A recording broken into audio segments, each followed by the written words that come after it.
Boker Tov. Boker Tov. Boker Tov. Coupé, on refait la scène. Boker Tov. Boker Tov.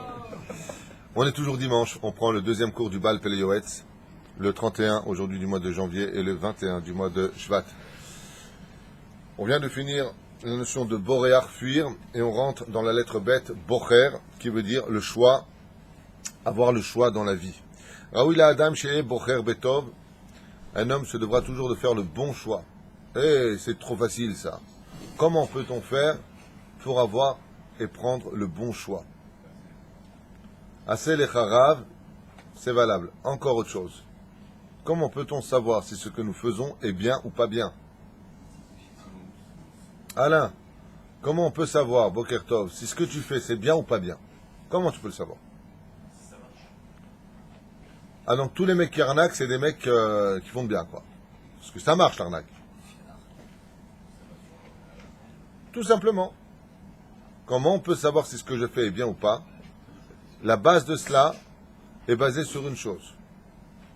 Si ce que je fais n'est pas anti-halakha, petit 1, donc al-pi halakha, est-ce que ce que je vais faire maintenant, zemotar ou assour, est-ce que j'ai le droit ou pas? Petit 2, même si c'est permis, je dois vérifier encore une autre notion que je vous demande de retenir à vie. C'est est-ce que dans mon choix, ce que je vais faire n'est pas fait au dépend d'un autre? C'est-à-dire que je vais faire du bien, mais pour cela, mon épouse, mes enfants, ou peu importe qui va en pâtir. Est-ce que tu es sûr d'avoir fait le bon choix? Le mec, il va faire du bien, mais c'est sur le compte de son étude. Qui t'a dit que c'était bien? Et c'est du bien qu'il fait. Mais c'est sur le compte de l'étude. Est-ce que c'est bien? Lo boni mitzvah al gabe avera. On ne construit pas une mitzvah, disent les sages, sur le dos d'une avera.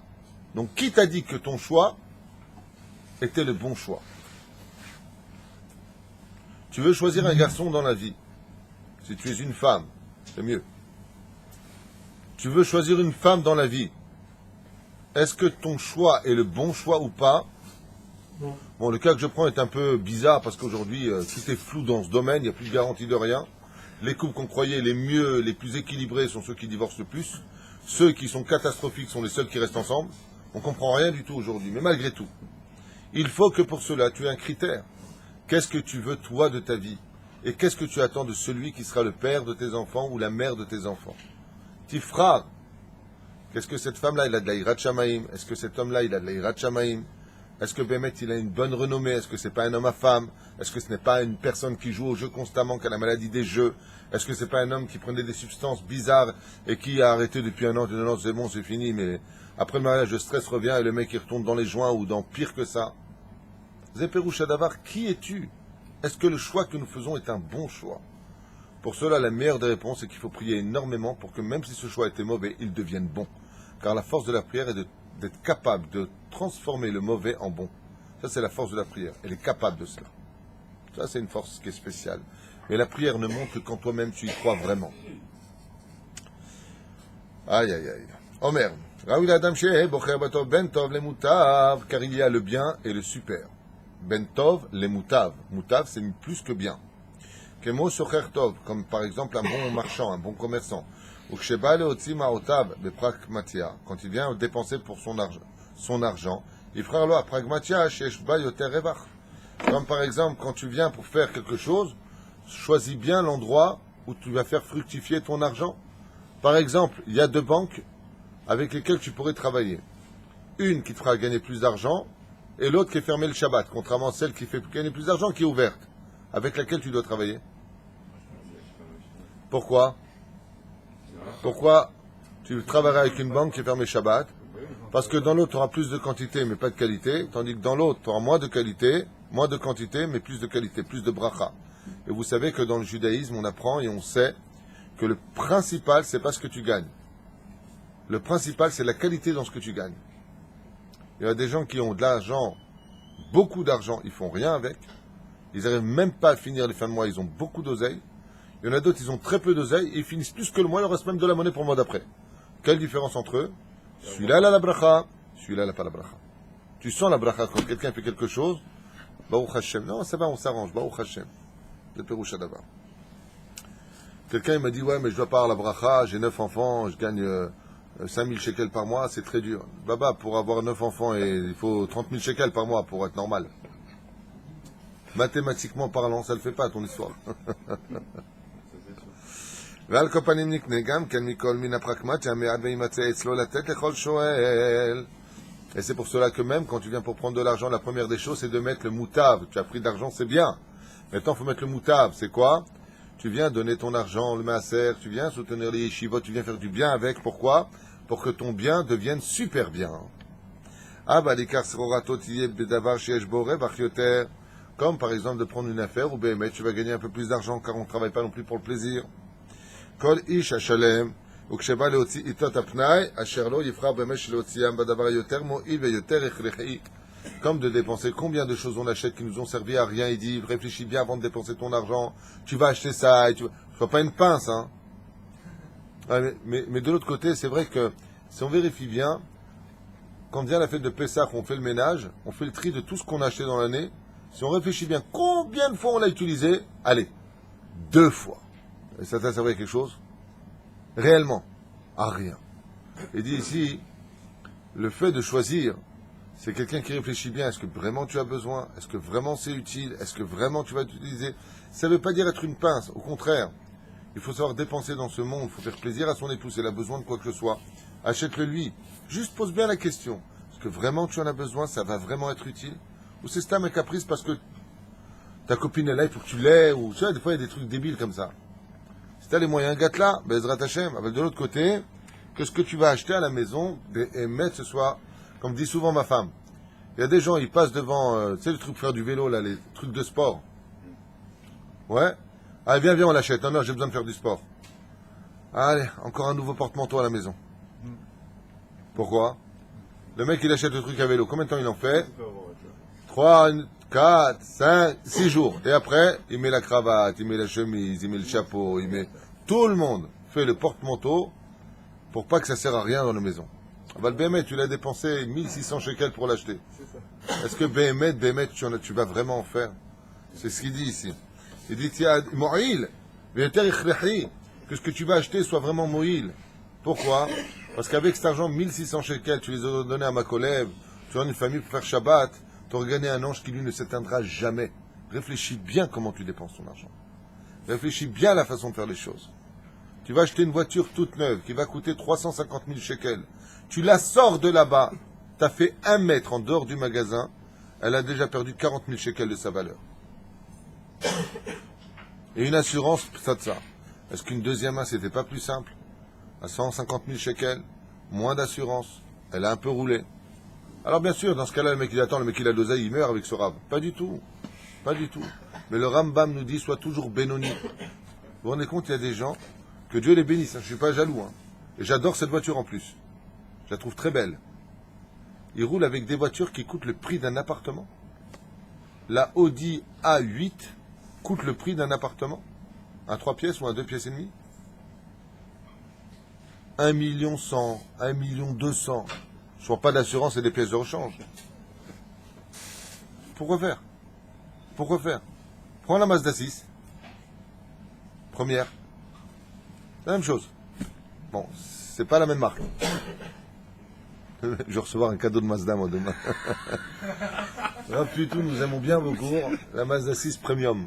Elle est très bien, très luxueuse, elle roule très bien. Ah bah, le prix, il est très différent. Tu n'as pas besoin de dépenser, tu te rends compte? Une personne, au lieu d'acheter une Audi, il va prendre pour 200 000 shekels une Mazda, et 800 000 shekels, il les donne pour le projet de construire cette fameuse petite yeshiva qu'on veut faire, si Dieu veut. Tu te rends compte le mérite qu'il a? La voiture, tu l'as, tu rouleras bien, elle est en cuir, intérieur, ouais, elle roule aussi vite que la Audi. Allez. Mais tu sais ce que c'est ce qu'il dit ici. Fais bien attention au choix de ta vie. Fais bien choisir ce que tu veux faire. C'est Péroucha là-bas.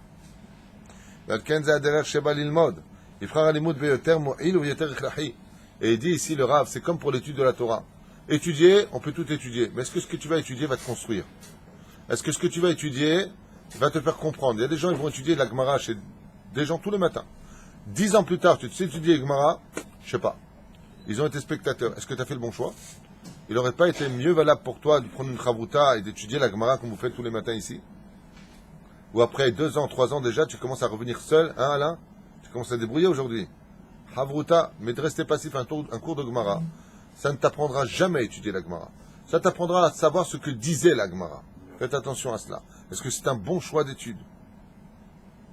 Alors bien sûr, d'abord tu vas écouter ce que dit le Rav, mais ça c'est valable que si après tu te donnes le temps de revenir sur cette étude avec un compagnon d'étude.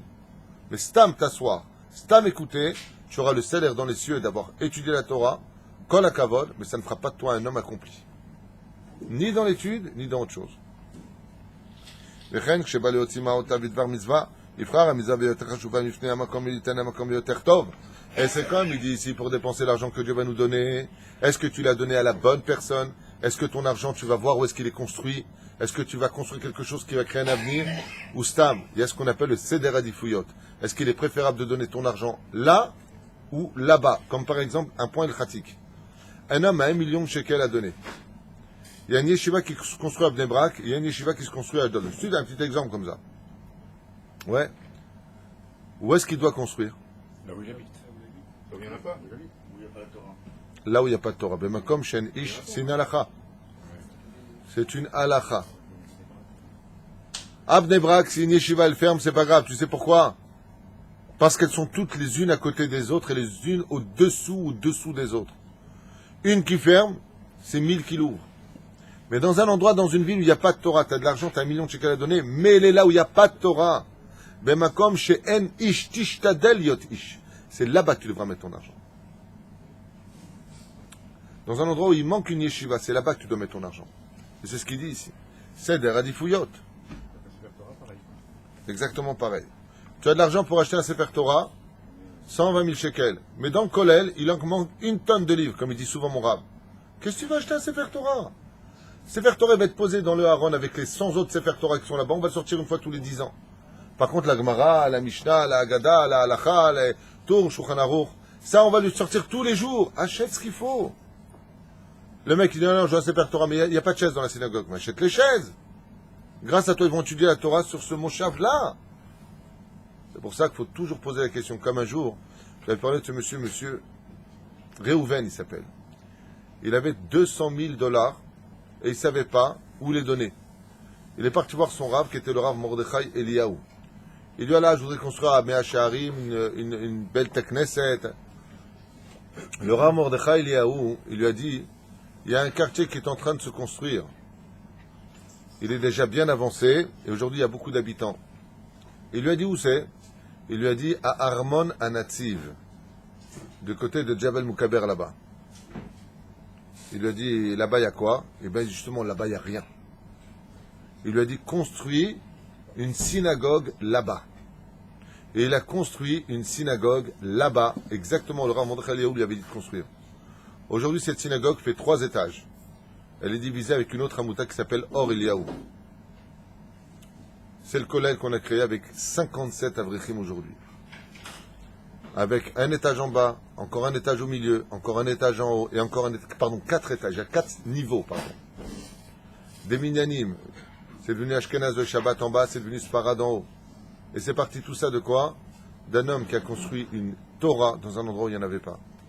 Et si tu avais donné à une autre yeshiva, c'est bien, je fais un don. Non, il te dit ici, je relis. L'endroit où Akadosh Baruch Hu, il veut le plus de Torah, là où il n'y en a pas. De construire encore une yeshiva parmi les yeshivot, c'est pas intelligent, il y en a déjà. Mais de construire une yeshiva là où il n'y a pas de Torah, d'être une lumière dans l'obscurité, ça c'est intelligent. Vous comprenez la différence? Et dans ce cas-là, ce qu'il fait vraiment, s'il veut, il donne le principal là, il donne un petit peu aussi, un petit peu à droite, à gauche. Si vraiment il a les boules en disant quoi, alors donne pas. Alors donne un petit peu là, le principal, Bezrat Hashem, là où il n'y a pas de Torah, comme ici par exemple. Et là, je rejoins Abraham qui disait dans ce cas-là, il faut avoir son Rav. Il faut avoir son Rav Bezrat Hashem. Avec un Rav qui travaille pour Dieu, qui ne travaille pas pour sa paroisse, et qui va te dire non, grâce à Dieu ici, il y a de la Torah, va donner comme le Rav Mordechai Eliyahu. Il a son collègue, il aurait pu dire à 200 000 $, donnez-moi. Non. Le Rav Mordechai Eliyahu, la Shalom, l'ancien grand Rav d'Israël, travaillait pour Hachem. Il ne travaillait pas pour lui. Tu as 200 000 $, mais il est là-bas, il n'a aucun intérêt. Et d'un comme Inachamaïm, je me rappelle quand on était au Kollel, le Ramon Khaliev venait enseigner la Torah chez nous. De temps en temps, il passait, il nous faisait des halakhot. Il venait voir l'endroit où il avait dit, il y a des dizaines d'années en arrière, à M. Reuven, va mettre ta Torah là-bas.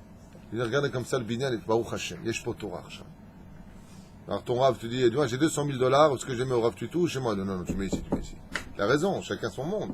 Ah bah, zelo nachon. Mais on parle de construire une Torah dans un endroit où il n'y a pas de Torah. וזה המקום הראשון גם לפי ההלכה. זה פירוש הדבר. ומי שאינו יודע איזה דרך שקרון באיזה דרך ישרה יבוא לו האדם, ילך אצל חכם ולמדנו, ce que tu as dit, voilà, il va voir le Rav et il lui dira, même pas son Rav, il doit aller voir בכלל un grand de la génération, ולבעצתו ינחנו, et il fera ce que le grand lui a dit. רק את זה צריך שיהיה מבין בדעתו, או שיגיד לו חכם שאינו צריך לברוא לבריות, הגדולה שמוזה, comme le Rav David Abu Hatzera, il y a un homme qui est venu le voir avec 1 million de shekels de dons pour lui. On racontait ça, et personne n'était présente. Il est venu à Cher Tantan avec 1 million de shekels. Vous vous rendez compte? Un don d'1 million de shekels, il est venu lui donner. Il lui a dit, Bémet, c'est un don, kol hakavod. Il lui a pris l'argent, il dit, bougez pas. Il a demandé le numéro de téléphone d'une amouta qui distribuait des repas à des milliers de personnes. Il est venu, et devant le donateur, il lui a donné. Il dit, eux, ils ont besoin d'1 million de shekels, au moins pour l'année, pour nourrir toutes ces familles. Et c'est Tzadik, Rabbi David Abu Hatzera. 1 million de shekels, ce qu'il fait le mec? Il est pro, tu sais pas, il a ses élèves, il a le kollel. Il a dit, voilà, eux, c'est une amouta, tout l'argent, il va vraiment dans... Chut, il a appelé à la donner. Ça, ce sont des gens qui travaillent pour Hachem. Pas des gens qui travaillent pour eux. Ils font pas des choses pour leur nom à eux. Il vit toujours, on lui a proposé une villa, il vit toujours au 3e étage dans un petit appartement très humble. Où l'homme mistakel al-kloum, il travaille pour Hachem. C'est ces gens-là qu'il faut aller voir. Et voilà, j'ai de l'argent, je voudrais faire un don dans un endroit. Il y a le Rav un tel, il y a le Rav un tel, il y a le Rav Twitou. Où est-ce que je dois mettre l'argent? Vous allez le voir. Donc vous lui dites comme ça, il y a Rav Twitou, il y a Rav Twitou, il y a Rav Twitou, je mets. Bon écoute, j'ai besoin d'oseille pour construire maintenant cette extraordinaire Torah universelle qui nous permettra de pouvoir faire grandir le nom d'Hachem dans toutes les tendances confondues, telles que j'enseigne depuis déjà plus de 20 ans. Et on sait qu'il n'y a pas mieux au monde que de soutenir la Torah,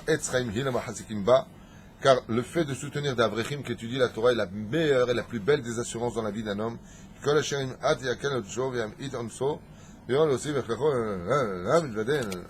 Il dit ici que pour finir, malgré tout, il n'y a pas plus fort, il n'y a pas plus grand, il n'y a pas plus intelligent que celui qui soutient ceux qui étudient la Torah. Le Talmud Torah Keneget Kulam, ça passe avant de donner à manger, ça passe avant tout sur terre, car plus il y aura de Torah sur terre, et plus la Géoula avancera, et moins il y aura de malades, comme a dit le Chafetz Chaim. Plus il y aura de Torah dans une ville, et moins il y aura de maladies dans la ville. Baruch Hashem, Shiniske Lagdil Torah la dira, et de faire surtout le bon choix, Kol Tov.